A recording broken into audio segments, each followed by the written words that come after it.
আগামী ছাত্র রাজনীতি সত্যিকার অর্থে যে বিগত 15.5 বছর যে ধরনের ছাত্র রাজনীতি দেখে এসেছে তার পুরোপুরি বিপরীত চিত্র ইনশাআল্লাহ আগামী ছাত্রদল উপহার দেবে।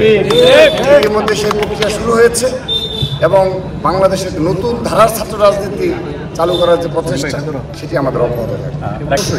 আমাদের সাধারণ শিক্ষার্থীদের মাঝে এখনও ট্রমা কাজ করছে, এখনও তারা আতঙ্কিত যে এই 15.5 বছর বিগত সময়ে যে ফ্যাসিস্ট খুনি হাসিনা সহযোগী সন্ত্রাসী ছাত্র সংগঠন ছাত্রলীগের যে ছাত্র রাজনীতির নামে যে সন্ত্রাসী কার্যকলাপ দেখে এসেছে সেগুলো আবার চালু হয় কিনা, কিংবা সেই ধরনের সামান্য নমুনা ছাত্র রাজনীতির নামে কোনো সন্ত্রাসীরা চালু করে কিনা, অবশ্যই তারা এখনও তাদের মধ্যে সেই আতঙ্ক রয়েছে এবং ট্রমা কাজ করছে।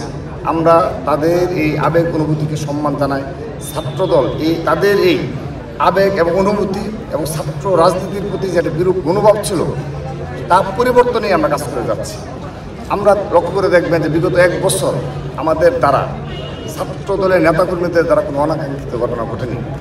শুরুতে 5 আগস্ট 2024 সালের শুরুতে কিন্তু কিছু অনাকাঙ্ক্ষিত ঘটনা দৃষ্টিগোচর হয়েছে।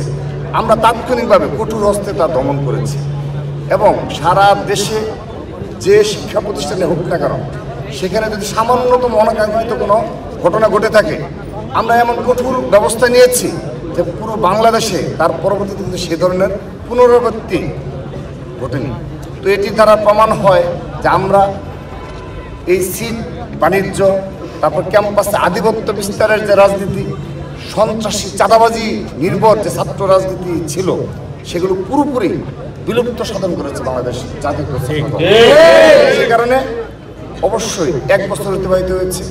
আমরা যদি এভাবে আরও কয়েক বছর সততা নীতি আদর্শ নিয়ে আমরা একটি নতুন ধারা ছাত্র রাজনীতি, যেখানে কোনো প্রভাব প্রতিপত্তিমূলক ক্যাম্পাসে ছাত্র রাজনীতি থাকবে না, সিট বাণিজ্য, গেস্ট রুম জোরপূর্বকভাবে কর্মসূচিতে নিয়ে আসা, এই বিষয়গুলো যদি আমরা সাধারণ শিক্ষার্থী নিকট আরও 1 বছর প্রমাণ করেছি, আগামীতে আরও যদি এই প্রমাণ করতে পারে ছাত্রদল, তখন তাদের সত্যিকারের যে আস্থা একমাত্র ছাত্রদলের উপর আসবে।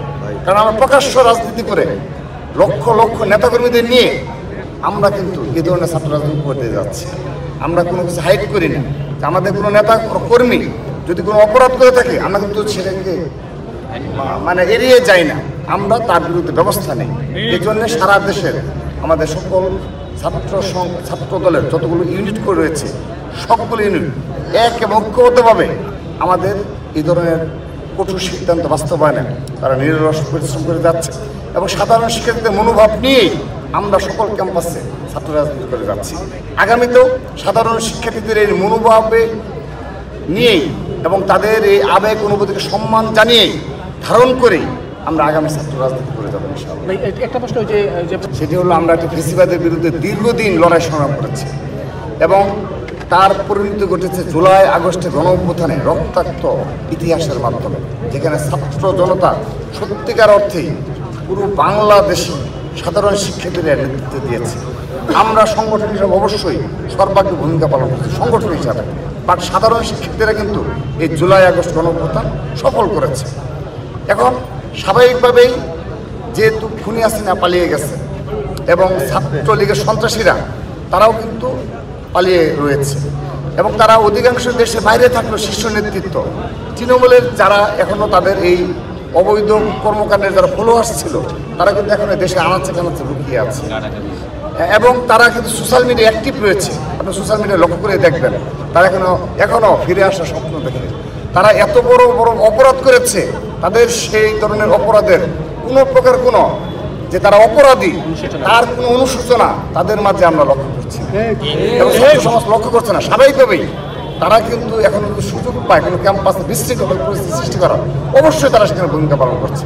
আপনি ঢাকা বিশ্ববিদ্যালয় হলগুলোতে আপনি লক্ষ্য করে দেখবেন তাদের আমরা একটি বিষয় লক্ষ্য করে দেখবেন যে একটি হলে যেখানে আমাদের শহীদ আবু সাইদ, শহীদ মুগ্ধ, শহীদ ওয়াসিম সহ বেশ কয়েকজন শহীদের নামে রুমগুলো নামকরণ করা হয়েছিল। রাতের অন্ধকারে সবগুলো নেম প্লেট খুলে রাখা হয়েছে এবং শেখ হাসিনার প্রতিমূর্তি কীভাবে আগুন ধরিয়ে দেওয়া চারুকলা ইনস্টিটিউট লক্ষ্য করেছে। অর্থাৎ ছাত্রলীগের সন্ত্রাসীরা এখনো যে হলগুলোতে অবস্থান করছে সুস্পষ্টভাবে প্রমাণ হচ্ছে।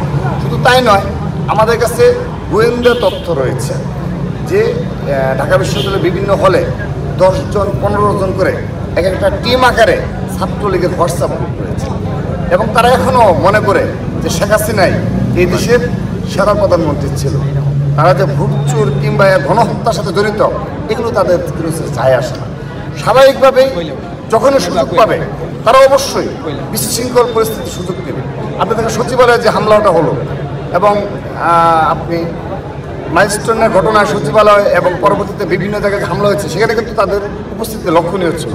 আপনারা হয়তো বা ভুলে গেছেন 5 আগস্টের পরপর এই নির্দলীয় সরকার গঠন করার পরপরই কোনো সময় শাহবাগ অবরোধ করা হয়েছে, কোনো সময় রিক্সা চালকদের উপর ভর করে, সিএনজি চালকদের উপর ভর করে, গার্মেন্টস যারা কর্মরত তাদের উপর ভর করে নানাবিধ ইস্যুতে মিনিমাম 30 থেকে 40টা কর্মসূচি পালন করেছে। এবং সেখানে আমরা লক্ষ্য করেছি গাজীপুর সহ ঢাকার আশেপাশে এবং ঢাকার যে সকল ছাত্রলীগের সন্ত্রাসীরা রয়েছে তারা কিন্তু সেগুলোতে অংশগ্রহণ করেছে। অর্থাৎ তারা অবশ্যই শিক্ষা প্রতিষ্ঠানে যখনই কোনো বিশৃঙ্খল পরিস্থিতির সুযোগ আসবে তারা সেগুলো অবশ্যই সেগুলোতে অংশগ্রহণ করবে। সেজন্য আমি ছাত্রদলের পক্ষ থেকে সাধারণ শিক্ষার্থীদের বিনীতভাবে অনুরোধ করছি, ছাত্রদল দ্বারা যদি কোনো অনাকাঙ্ক্ষিত ঘটনা এবং কোনো প্রকার প্রভাব প্রতিপত্তিমূলক ছাত্র রাজনীতির এক্সাম্পল তৈরি হয় আমি তাদেরকে প্রতিবাদ করার আহ্বান জানাই। কিন্তু যদি আমরা ধৈর্য সহনশীলভাবে আমরা 15.5 বছর অনেক অত্যাচার নির্যাতন সহ্য করেছি, আমরা 1 বছর প্রমাণ করেছি যে ছাত্রদল দ্বারা আর কখনো সাধারণ শিক্ষার্থীরা কোনোভাবেই বিরক্ত হবে এবং তাদের শিক্ষা জীবন ক্ষতিগ্রস্ত হবে, তাদের পড়াশোনা ক্ষতিগ্রস্ত হবে এমন কোনো ছাত্র রাজনীতি ছাত্রদল করবে না। আমরা 1 বছর প্রমাণ করেছি। আমরা যদি এই প্রমাণ দিয়ে যাই সাধারণ শিক্ষার্থীরা যেন আমাদের বিবেচনা করে এটি স্বাভাবিক। যারা সত্যিকার অর্থে মুক্তিযুদ্ধের চেতনাকে বিশ্বাস করে এবং আপনি কখনো অস্বীকার করতে পারবেন না যে 1971 সালে এই দেশে গণহত্যা হয়েছে, এটি কোনোভাবেই কোনো ভাষায় আপনি এটি ব্যাখ্যা করতে পারবেন না। অবশ্যই গণহত্যা হয়েছে। সেহেতু এই গণহত্যার সাথে যারা সম্পৃক্ত এবং যারা এখনও এটা বিশ্বাস করে বিলিভ করে যে না 1971 সালে এরকম কোনো ঘটনা ঘটেনি এবং সে সময়ের যারা রাজাকার চিহ্নিত রাজাকার এবং যারা সরাসরি আমাদের মা বোনদের সম্ভ্রমহানি এবং হত্যাকাণ্ডের সাথে সরাসরি জড়িত ছিল তাদেরকে ধারণ করে যারা রাজনীতি করে স্বাভাবিকভাবেই নৈতিক দায়িত্ব ছাত্র সমাজের যে তার বিরুদ্ধে অবস্থান। তো বাম সংগঠনগুলো অবশ্যই তাদের সেই নৈতিক জায়গা থেকে তারা বয়কট করেছে। তো আমরা কিন্তু বয়কট করিনি, ছাত্রদল বয়কট করিনি, কারণ ছাত্রদল সুযোগ দিয়েছে। আমরা শুরু থেকে শেষ পর্যন্ত আমাদের মাননীয় ভিসি স্যার সহ ডক্টর স্যার সহ অপর প্রভূষ স্যার সবাই উপস্থিত ছিল। তাদের উপস্থিতিতে আমরা যুক্তিসঙ্গতভাবে এবং খুবই সম্মানের সহিত আমরা আমাদের প্রস্তাবগুলো পেশ করেছি। এখন তাদের বিবেচনা করার বিষয় যে এই পরিস্থিতি তারা বজায় রাখবে কিনা। অবশ্যই সেখানে আমরা সর্বসম্মতিক্রমে প্রায় 21টি ছাত্র সংগঠন ছিল, সেখানে শুধুমাত্র গণ অধিকার পরিষদ ব্যতীত সকল ছাত্র সংগঠন এই গুপ্ত রাজনীতির বিরুদ্ধে অবস্থান নিয়েছে। সেহেতু আমরা এখন ঢাকা বিশ্ববিদ্যালয় প্রশাসনের তাকিয়ে আছে যে তারা এটি নিষিদ্ধ করবে এবং আইনানুগ ব্যবস্থা নিতে হবে। পরবর্তীতে কোনো ক্যাম্পাসে যদি কেউ গুপ্ত রাজনীতি করে থাকে তার বিরুদ্ধে আইনানুগ ব্যবস্থা নিতে হবে।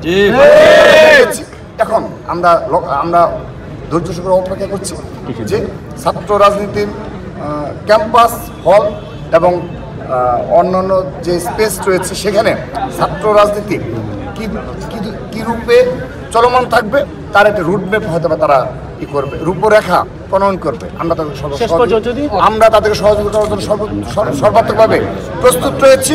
কিন্তু সকল ছাত্র সংগঠন মিলে যে মবতন্ত্র কায়েমের জন্য যে গোপন রাজনীতি চালু রেখেছে তাকে আইনগতভাবে নিষিদ্ধ করতে হবে এবং পরবর্তীতে কেউ যদি এ ধরনের গোপন রাজনীতি তৎপরতা অব্যাহত রাখে তার বিরুদ্ধে আইনানুগ ব্যবস্থা নিতে হবে।